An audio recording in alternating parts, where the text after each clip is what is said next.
The sun is really beaming, but that's what we need. We need sunlight. I've been evaluating myself, and I've been trying to figure out what's best for me, what I've been doing wrong. And I realized I've been trauma bonding. I'm so gullible when it comes to everything. Everything. That's why I have to work on myself. I am so gullible to the point to where I trauma bond with any and everybody. I'm not desperate. Because one thing about it is when it's just like too overwhelming, I cut it off. My cutoff game is so strong too. And I'll go right to the next person and trauma bond with that person. And that's not good for me at all. I trauma bond with people who have the most psychotic, chaos, weirdest type of lifestyle. Only because I figure if they've been through something crazy, yeah, we can relate. Yeah, you're good for me. Yeah, I could fix you. I know I'm a healer, but I don't know how to really heal myself. I know how to heal other people. I know how to rebuild people. I know how to boost them up. I know how to see something in them. But when it comes to me, nope. I am gullible. And I really have to admit that. I can't even sugarcoat it like, no, I know what I'm doing. No, I'm gullible. I done let so many people just get over on me because I believe their lies. That's a problem when I'm literally just so gullible to believe somebody's lies without them even showing me that what they're saying is true. It's like, where is the boundaries? So I need boundaries. Like, have you ever dealt with somebody to the point to where even though they done sold you so many dreams and made it sound so good, every single time you have believed them, and then you find yourself in the same situation, same predicament every single time? Like, why didn't I catch on to this? They've literally been doing it, a pattern, over and over again. And me, trauma bonding, I gave them the benefit of the doubt. See the baby waking up? Not only am I a single mother going through this, I just have the heart of so like welcoming to everybody. And that's a problem. So I had this cousin. This was like my favorite cousin. And a lot of people don't talk about things like this because I guess they're embarrassed, but I'm not. So we all had that cousin who was like kind of like too close, too clingy. And it's like, bro, you're my cousin. But we don't say nothing because we don't want people to feel weird. We don't want people to feel some type of way. But in reality, when you grow up, you like, I let that cousin do a little bit too much. So this cousin was in and out of like the foster system. And he was one of my favorite cousins. And he was a banger. And he didn't care about nothing and nobody. But he's claimed that he cares so much about me, and oh, I would do anything for you, and oh, I will ride or die for you. So of course, as a young girl, I'm like, oh, yep, I'll call my cousin. Oh yeah, I wasn't a girl like that because, I feel for people, but I just knew if I needed to, yeah, that cousin was the one that was on standby. Going in and out of jail, he will always be calling me like, cousin, I need you to do this. Cousin, I need you to go pick up this girl. Cousin, I need you to go do that. We were cool like that. Like, I've been driving since I was like 16. I was always like, oh yeah, I'll pick you up. Oh yeah, I'll swoop you. He got into some stuff and he was like, I need to come over your house. I'm like, okay. So he came over my house. When he came over my house, he was like, oh, it's a 1-bedroom, this straight, cousin. So I'm like, yeah, you could crash on the couch. He like, oh, all right. When it was time to go to bed, he was like trying to get in my bed. So when it was time to go to bed, he was like trying to get in my bed. So I was like, boy, scoot over. I'm getting comfortable. So, when you getting sleepy, you trying to like go to sleep and tell somebody like, okay, get out, without saying get out. So I'm like, scoot over, boy. Like, I'm about to put my pajamas on. I'm like, and I like to sleep like with nothing on. So, but really, I was just saying that so he could get out. He was like, oh no, that's cool. I'm like, what? So I started to realize like my cousin is not my cousin. And I told him, get out of my room. So when he got out of my room, finally, he was like, I can't sleep. Do you got a homegirl for me? I'm like, yeah, I got a homegirl. So I ended up calling her like the next day or whatever. But he was like real uncomfortable. And he was like, I think I'm just going to leave. And I was wondering like why he didn't want to like stay. It's nighttime. Why would you want to leave? So he left. So I called him the next day like, I got a friend for you. Da, da, da. He dogged her out, of course. My friend was like, all he talked about, girl, was, yeah, my cousin, that's my best cousin. I got love for my cousin. Don't do my cousin wrong and all this stuff. So right now that cousin is serving a whole lot of time. He went to jail for like home invasion. Like, they went into some people's house and so on and so forth. And it's like, I even trauma bonded with my cousin, and he had no boundaries either. And it's like, look at what I attract. For a long time, I always felt like I got the worst luck. I choose the wrong men. This is besides my cousin, but do you see, that was my best cousin because of the trauma bond, but all it took was something weird like that for me to cut them off. But I never noticed the trauma bonding, and I want to know, how do I catch the trauma bonding now? Now, I can look at my past mistakes, but people are so deceiving these days. It's like, how do you know without pushing everybody away? As I'm thinking about my life, I'm really reflecting on my past relationships, and I'm like, I remember a conversation with a guy that I was recently talking to, and he was like, what's the longest you ever been with somebody? You know, guys like trying to figure out like if you're a loyal girl, can you hold down a relationship, are you loyal, whatever. And so I was like, I'm usually in my relationships for a long time. Like, I don't give up on my man and I wasn't being thirsty, but I was keeping it real. And he was like, but like, what's something that's crazy like that done happened in your relationship? So he was trying to like fish for information. Me, like a dummy, I was just telling him, being gullible, and I learned not to do that. And so basically, when he was asking me questions, he was like, ain't nothing crazy ever happened to you? Like, you never like did nothing with none of your family members or nothing? And I'm like, no. But in my mind now, I'm trying to be nosy because I'm trying to figure him out. I'm like, why, you have? He like, I mean, you know, fake cousins and stuff like that. You know, cousins ain't really your cousins. So I'm thinking in my mind, like, being dumb, I'm like, well, I did have this one cousin, you know, that I had to like get out of my house or whatever because he was on some weird stuff. So the guy was like interested. He was like, what happened? And it was like the light brightened up in his eyes, and I'm like, nothing happened, you know. But he just wouldn't get out of my bed. He was like, oh, well, y'all was doing something? And then he like, you could tell me. Pause. What do that sound like? That sound like either they did something with their cousin or something happened to them, so they're trauma bonding too. They're trying to find somebody who they can relate to, and maybe that they could feel more comfortable. So me, off top, I just kind of like changed the subject. I changed the subject, and I'm like, I don't even want to talk about that. That's what I do to people when I get uncomfortable. I be like, let's not talk about that. And some people, no, let's talk about it.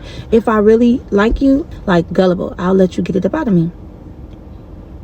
I shouldn't have did that. I shouldn't have let him get it up out of me. So I told him the whole story, and he was like, but if you would have did something with your cousin, you think you would have liked it? This world, all the crazy little things that I have been through, I look at it and I'm like, what type of people do I be around? But it's my people. It's like regular everyday people. And maybe people aren't that regular, but like I said, I don't really judge people like that. I just be like, I let them be. Because number one, I know we don't have control over everything. So however somebody is, that really don't got nothing to do with you. The moral of the story is, a lot of people be trauma bonding without even knowing. All of that sharing, all the traumatic things that done happen, we look at it like, okay, it's bonding. You know, like, we're being real. We're telling people about our life. But if you realize the same person that you trauma bonded with, you end up in the same situation that you ended up in the last relationship, or even worse. What? Even worse. These guys that trauma bond are looking for somebody to keep the trauma going. They're not even trying to heal. Because why would you want to talk about that? Just think about it. It ain't nothing else to talk about. So we can't talk about future goals. We got to talk about the past. We have to talk about what happened to us that traumatized us. So that's all we could talk about, and that's how we relate. Toxicity. Now, as I'm doing it, I'm not realizing. I'm just talking. I realize whatever I haven't talked about that's so real, it is, number one, it is 9 times out of 10 probably stopping me from going to the next level. It's still in my mind. It's still in the back of my head, unhealed. So we need to put everything up in the air and fix it. We got to talk about these things to somebody. People look at therapists like, I'm not about to talk to that person because they're not going to do nothing. No, no, no, no, no. They don't got to do nothing. They're there to listen. You got to do something. People be telling me, girl, you need therapy. Because, they see what's going on with me online. And they're like, girl, you need therapy. And dude, who said that I didn't? I'm not even going to say we all need therapy. Hell yeah, I need therapy. Number one, my family, we don't even get along to talk about this. What happened to the inner healing circles? What happened to the inner healing circles? This is what I heard. I've been doing my research, day by day. Like I said, I was going to do on this channel. And a therapist online, a black therapist, was saying that is part of our culture, to be in a circle amongst each other and to heal, to share stories, to talk. But because black people don't really do that. I've heard about it. Like, it's a girl in the jungles or whatever, the jungles in LA. And she's an advocate for like mental health.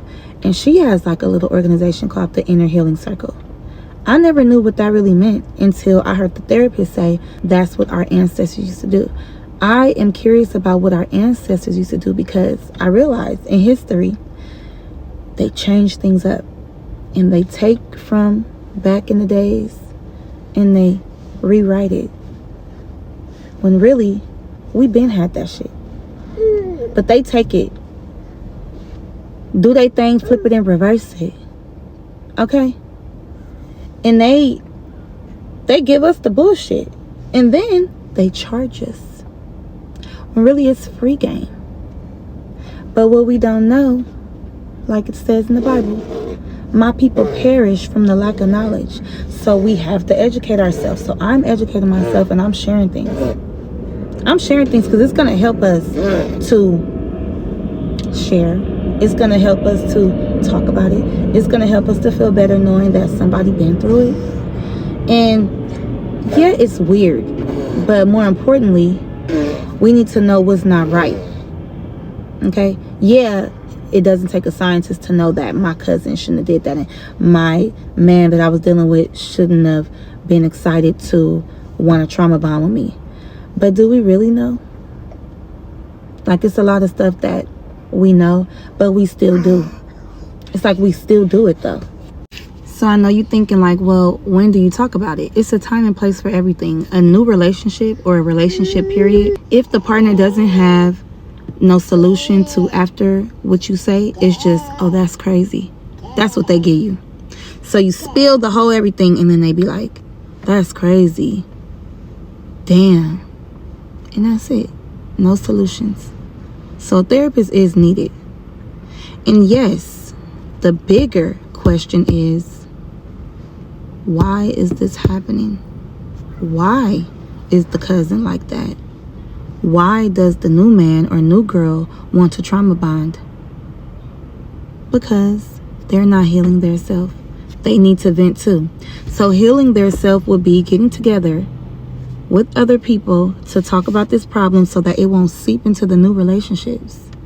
That's what healing is all about. You don't want to bring that shit to the new relationship. Even with these females. Oh Lord, these females. I got a friend right now who trauma bonds with me all the time. She puts everything all on me. And then when I get really, really stressed out, I put everything on her. And I'm like, she's getting me all out of whack. She could play like she's here to be my friend, but I realize I'm only here to be like her punching bag. And it reminds me of domestic violence. Because in my domestic violence class, they told me domestic violence can be in a friendship as well. But that's another video. So I'm here to say, trauma bonding is real. And I gotta stop that shit. I gotta stop being gullible. I have to stop it. Because 9 times out of 10, and I say that a lot because as much as you try sometimes, you're not equipped and don't have enough technique and strategy to not fix this shit. It's like hit or miss. It's like I'm on a string with luck. Yeah, I'm blessed. Yeah, I believe in God. But I still run into the thuggish, ruggish bones and I'll be like, oh my God, I'm so in love. What? Girl and boy. So yeah, I just wanted to share that. But isn't that crazy? Yes, it is. but that's just one of the stories of the many crazy stories that we go through. And I know we all go through it, but I'm here to tell you it's all right. It's okay. These stories and these experiences and situations don't make or break you. Okay? So thank you for letting that happen, because it's teaching me. It is. But yeah, stop being gullible. And for the record, I trauma bond with all of my kids. That's why I'm able to understand them and they're able to understand me. Though we may bicker and we may fight, but my love for people with trauma and people who have been through trauma, even if I have caused the trauma from passing it down or reacting in a way that I shouldn't have, I still will bond with you out of love. Bonding don't come from everybody, baby, because my mama didn't bond with me.